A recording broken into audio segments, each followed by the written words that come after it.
Christian Pilgrim is in the interpreter's house, the first of many stopovers that he's going to have on his way to the celestial city. The interpreter attempts to prepare Christian by showing him different visions that should prepare him mentally for the journey ahead. In one of the visions, he shows Christian a very dirty house. It is full of dust. And a person comes in with a broom and attempts to sweep it clean, but the person fails because the dust rises up and settles back down again.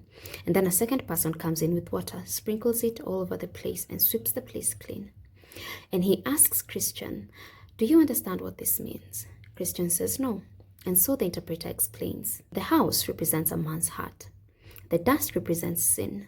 The broom represents the law, which can only expose sin, but cannot eradicate it. And the water represents the gospel and grace, which can only truly clean a man's heart. Episode 1254, the next chapter. We only label it as corruption when it comes to government. But in actual corruption, the word corruption or the essence of corruption starts in the heart of man.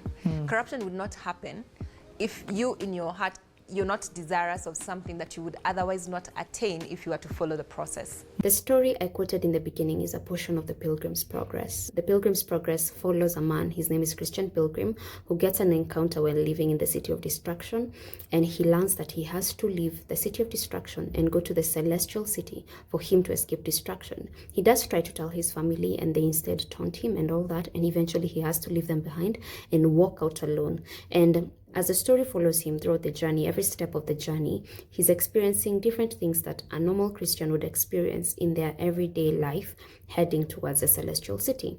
So I want to read for you the exact moment when he left the City of Destruction. "So I saw in my dream that the man began to run. Now he had not run far from his own door before his wife and children, perceiving it, began to cry after him to return. But the man put his fingers in his ears and ran on crying, 'Life, life, eternal life.' So he looked not behind him, but fled towards the middle of the plain." So you can't regulate or legislate corruption. You can't deal with corruption outside of dealing with the mind and the heart of a man. I think that there's a way that the hearts of men have to be dealt with, and that can only happen, in my view, divine intervention. This is not an evangelism video. This is a video on choice and individuality, because I lack the optimism to believe that I can change the world. I'd love to believe that it's possible, but unfortunately I don't. And for that reason, I don't wait for the world to change. So Salah says that we cannot combat corruption with a law, because the problem is not in something that can be legislated upon. It is in the matters of the heart, something that even God himself could not legislate upon using the law of Moses. Therefore, it is all a matter of choice. I'll give you a story. I heard it somewhere that two brothers were raised in the same humble background, and one of them worked extremely hard, became successful, and one of them became complacent and never got out of the life in which they were raised in. And when both of them are asked, why did they turn out the way they turned out? One person says, "I turned out this way." The successful person says, "I turned out this way because of the life I had. I never wanted to experience that again." And the unsuccessful person says that, "I turned out this way because of the life I had. What better could I have done?" I also won't be so ignorant as to make it black and white, that bad people are bad people because they choose to be bad, good people are good people because they choose to be good, all bad people should go to hell, and all that stuff. Because I understand. Let me provide context for this. In the book Chaos by Tom O'Neill, he explores the CIA's progress in mind control and all the things they did in Operation Mockingbird, some very famous cases that I will not say for just to make sure this video stays up. And I learned from that book that there are specific things that can be done to a child's life that can turn them into a psychopath, a sociopath. It can mess with that child's mind when they are young. I'll give you an example. This is a real life case. There is a concentration camp in South Korea. It doesn't exist anymore. And it's the real life version of Squid Game. People were basically taken in there to clean them away from the streets because the government was preparing for the Olympics. And when people were in there, they were tortured so much that they lost all ninis of humanity. Like every string that attaches you to humanity, they lost it. People think that this is a good organization. It's a social, it's a philanthropic attempt of the government to, give these people a hope for the future. So when they come out, the society is still treating them like social trash. So these people who are so desensitized to humanity, they would kill and feel nothing. For that reason, what I would say is, if you're a person, you desire to do good, but your actions don't match your desires, you're not the first person.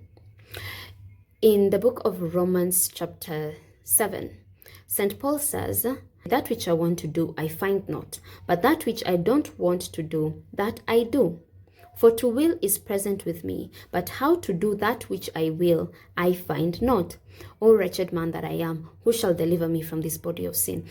It is human nature. We are trying to achieve something that is not human, a certain level of alignment that only a heart that has the law of God written in it can achieve that level of godliness.